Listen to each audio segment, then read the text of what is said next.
Hi guys, welcome to another episode of our project analysis, and today the project that we're going to be talking about is Lucerne Grand. So where is Lucerne Grand located? Jurong. Jurong is an area that I am a strong believer it has a lot of transformation, and Lucerne Grand is also very near to the lake. It's actually facing the Jurong Lake. So I've been there, I've sold units there. The lake view is really nice. So for today's video, we are going to be talking about these few things. How facing affects price. What we meant is that every project will have good facing, then will have bad facing. For example, like a sea view facing project. Unblocked view. Unblocked sea view versus the non-sea view. How will the sea view affect the prices of the units that is not facing the sea? Secondly is that if you are deciding whether you want to buy a lake-facing unit in Lucerne Grand, and the next one is that because Lucerne is a bit special, it has the lake-facing, which is very nice, and then it also has the MRT track-facing, which is maybe not so nice to some buyers. So we will discuss whether you should pay more for the lake-facing versus the MRT track-facing. Okay. Then affordability gap. Basically, in a lot of our old videos, we talk about who are the future buyers, right? Because when we want to buy a property, we want to make sure that we know who are we going to sell to next time, right? And for Jurong, we will talk about the HDB upgraders. Yes. Yeah, whether they are the ones that will be buying over from you next time if you do buy a unit in Lucerne Grand. Then renter you, and also the basic project information like developer and unit details. Up till now, we don't have any more information. Quite limited currently, but what we have, we will just share with you. And I think we will do part 2, which is when the layout is out. Then we will discuss on the layout more. We will give our layout analysis as usual. Okay, if you have any questions, you can scan the QR code and then you can chat with us and we'll be happy to help. So how does facing affect price? First, we want to discuss the performance of a project with good facing. We will take seaside residences. Seaside, as we all know, has the very nice sea view, right? Yep. So we categorize the views into 2 different categories, which is the sea view and the landed view. And if you look at the project profitability of seaside residences, first, we look at this is April 2025.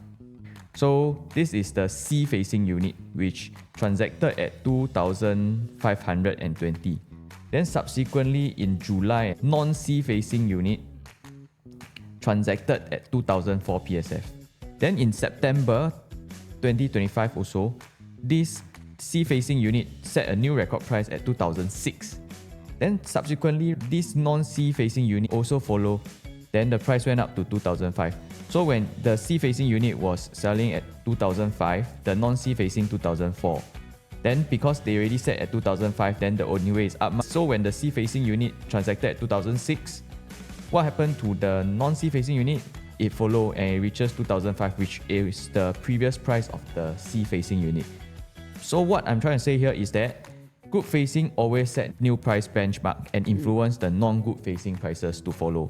Instead of the non-good facing pulling down the prices of the good facing, the good facing will help to set the new benchmark, because when they set a new high in the PSF, the bank valuation also goes up. Yep. Then buyers, when they go and see a unit, usually the first thing they do if they like the unit is they ask the agent or they go and ask the banker to find out what's the valuation, right? Yes. Then when the indicative valuation is higher, then that's when they will use that as a benchmark to offer.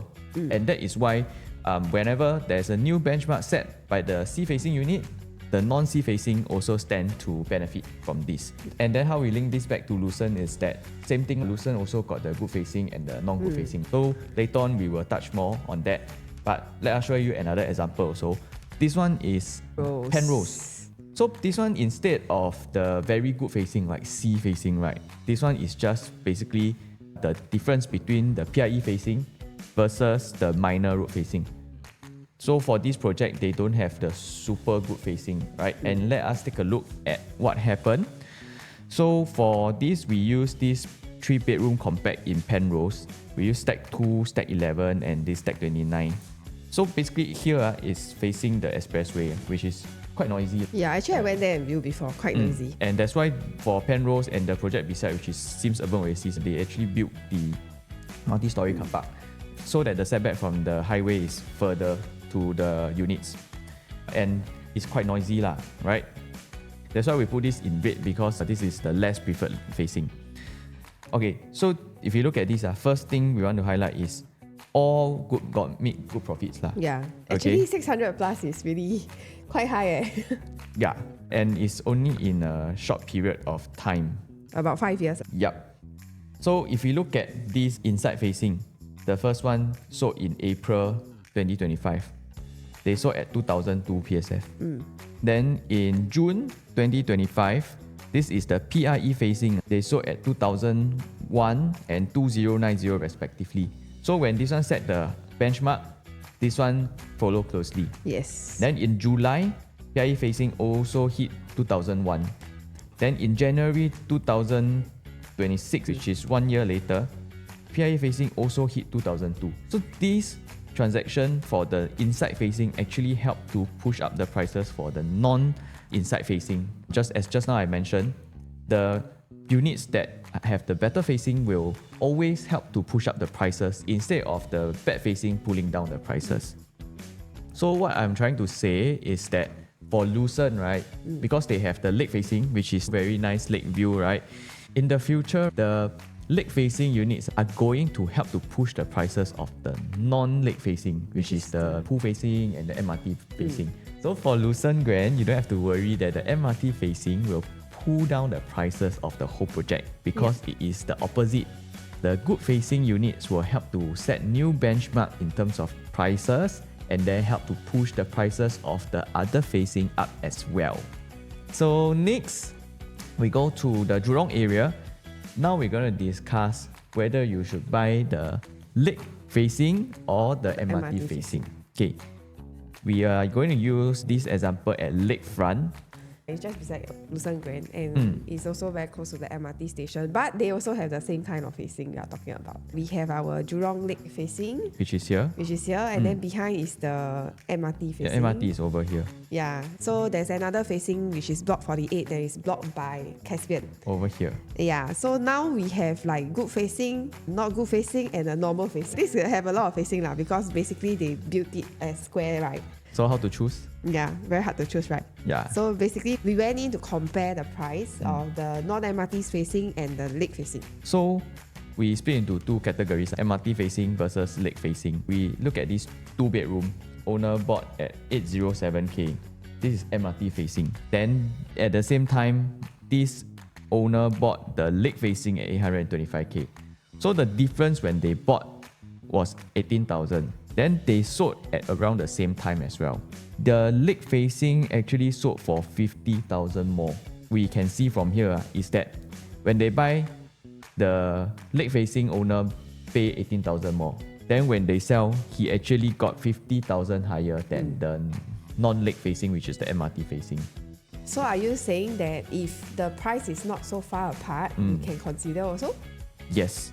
So which means that the lake facing has the higher demand, and also if you buy the lake facing unit, there's a good chance that you can get back the premium that you paid for when you sell, because buyers in this area are generally willing to pay for the lake facing. We also discussed about this, right? Say the difference is 5%. So in this case, which one would you even consider? I will consider the lake facing. But what if it's a 10%?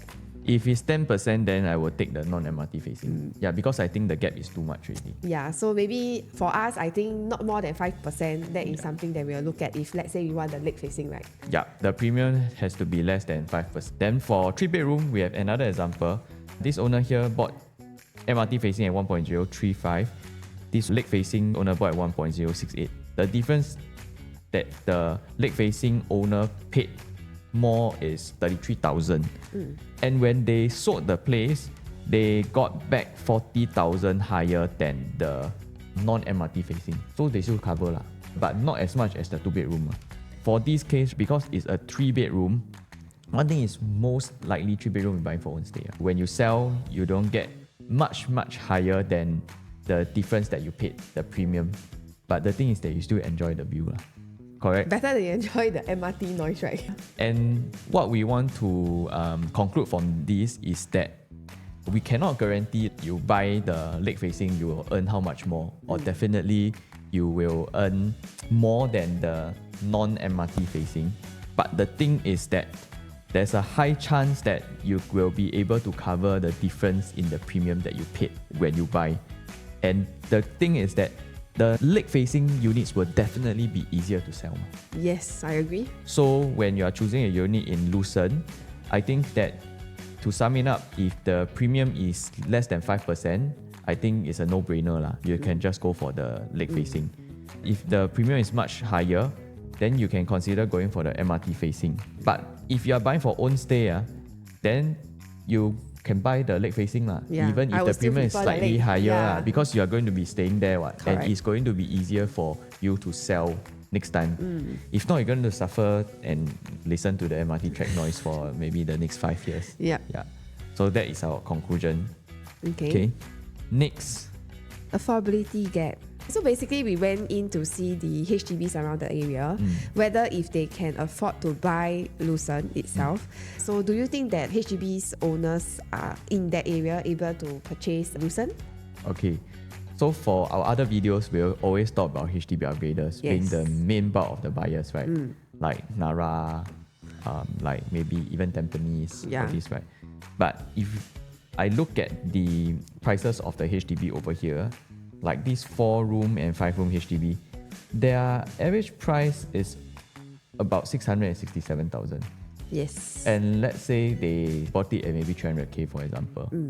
Then they sell around 600 plus k, which means that right now maybe they can get back about 400k, 500k max cash plus CPF lah.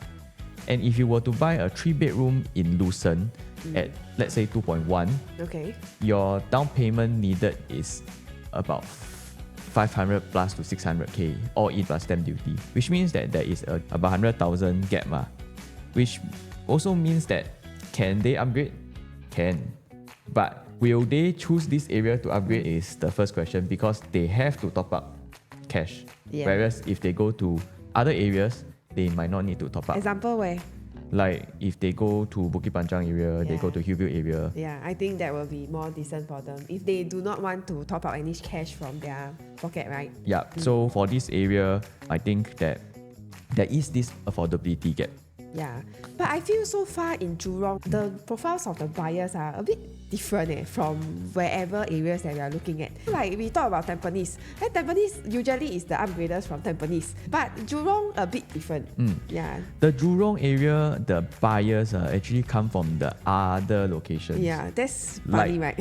Like for example, Choa Chu Kang, Bukit Panjang. To them, Jurong is an upgrade.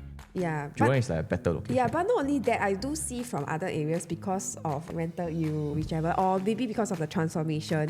We do see from people from the east side coming to the west, or maybe because of the lake, we don't know. But then basically it's not really about only the upgraders, I feel. Yeah, and this is actually supported by this slide over here. We look at Jayden, which is in Jurong as well. This is Jurong East. So for the profile of the buyers for Jayden, 61% is actually private address, which means that 38% are the HDB upgraders, but 61% are the private owners. This means that the private owners from other areas or maybe within Jurong is shifting over here. Means they sell their private to buy here, or they're already holding on to a private, then buy a second property in Jurong as an investment. Agree.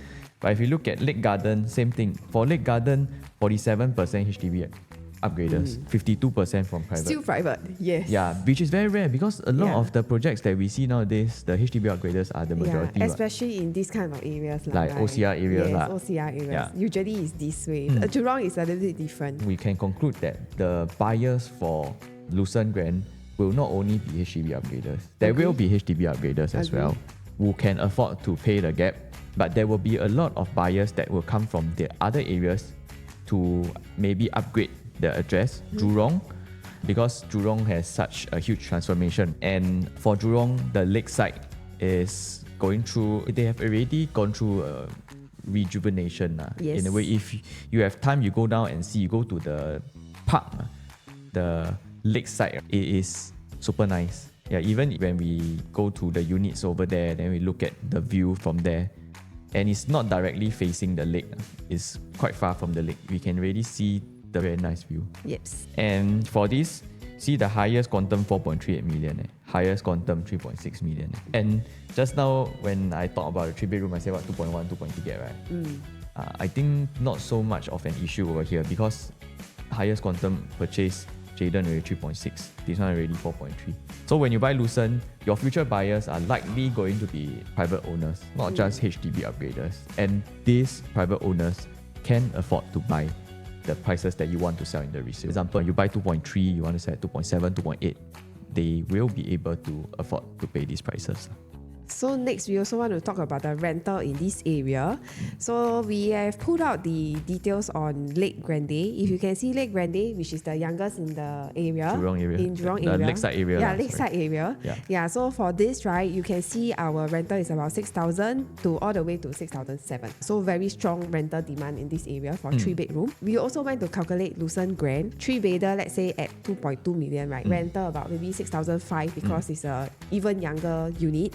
The rental yield will bring us to 3.5%. 3.5%. And this is being conservative because Lucerne Grand is closer to the MRT as well. So we likely will see about 4 lah. Yeah, 3.5 to 4. Yeah, around there. 3.5 to Rental 4. in the Jurong area is really, really good. Yeah, it's crazy because previously I actually hold a unit in which is a 2-bedroom and it is not near any MRT. It's really quite ulu and I can get about 3,007 for a 2-bedroom, which is quite high in the What's market. What's the condo's name? Westwood. Westwood. So basically we can draw about 3.7, which is quite high lah because if you go and look at other 2-bedrooms in the market itself, right, we don't really see such a high. Your rental yield was about 4%, right? Yes, 4-ish. 4+%. 4+%. Yeah, so we also tried to do some condos in Jurong, for example, Westgate. Yeah, that area, even the rental, right, the units that we are holding, right, don't really need to wait for tenants to come in. Every month is every time when the tenant move out, right, the next moment you have new tenants coming in. No vacancy period. No, that's why I think that's the reason why people are willing to pay for Jurong. Basically, we have a lot of profiles coming in from here. We have those kind of like pay to mama or maybe for the school. Yeah, and of course the MRT station and the transformation. The workforce there is really strong. Very strong. Yeah. So we have a few different kind of profiles that are coming in for the rental itself. Yeah. And if you are buying for investment to rent out, then this project will offer you very good rental yield in that sense. So we are done with the research. So now it's about project information. Basically for this developer is the famous CDL. Everybody loves CDL. So CDL did Canning Hill Piers, the Busu Grand, the Mies, Zion Grand, Newport, and the Ori. Yeah. Lucerne is right beside Lakeside MRT. If you can see surrounding us, there's a lot of schools like Suqin, Lulang. Yeah, these are all of the very good schools, which is 1 kilometer away as well. And the highlight is definitely this lake, Jurong Lake, the Jurong Lake Gardens and Lakeside Garden. So for this, they redo the lake before. So basically now we have Chinese garden, we also have Japanese garden. Quite cool. I don't know why they do that, but very nice. They want to rejuvenate this area. So you know, like east side, you have Changi, you have East Coast. But when you talk about west side, they don't really have this one. It's not really like east. And if you talk about wanting to have a place to chill in the west, we don't have a unique place that actually comes to mind. So I think Jurong Lakeside is going to be the next thing. Because even now, if you go over there after the rejuvenation, on weekends it's really packed. It's really crowded. Actually, I go Jurong Point in the weekend. Also very packed. Crazy. Yeah, actually, nowadays a lot of malls are very empty, right? Yeah. But that area is really, you can still feel like this is before COVID. Yeah, people still go to the mall. It's like I go to Jurong Point, so like that. I go Westgate, I go Jam, all like that. It's like super packed. Like even I want to have a like dinner, right? I need to queue up. Sometimes even into 1 hour. I think it is a nice place to stay in, and I think that is also why so many private owners are actually shifting over there or even investing over in this area. Yeah, and I think because I met a lot of Jurong owners, like HDB upgraders and all, they don't want to move out from Jurong. Very weird. It's like they love Jurong so much that they don't want to move out. So I did suggest them, maybe you want to move a little bit out of Jurong, right? Because Jurong prices are crazy, right? But they don't want to move out from there. I think it's because of the convenience and they are really used to that. Jurong is considered like the main focal point of the West. Hard to move out from there. Yeah, because you have everything over there and it's very convenient. so big at Jurong. It's like a very huge, mature And the town. malls are huge. And can always go JB. They can go by tuas, right? Yeah.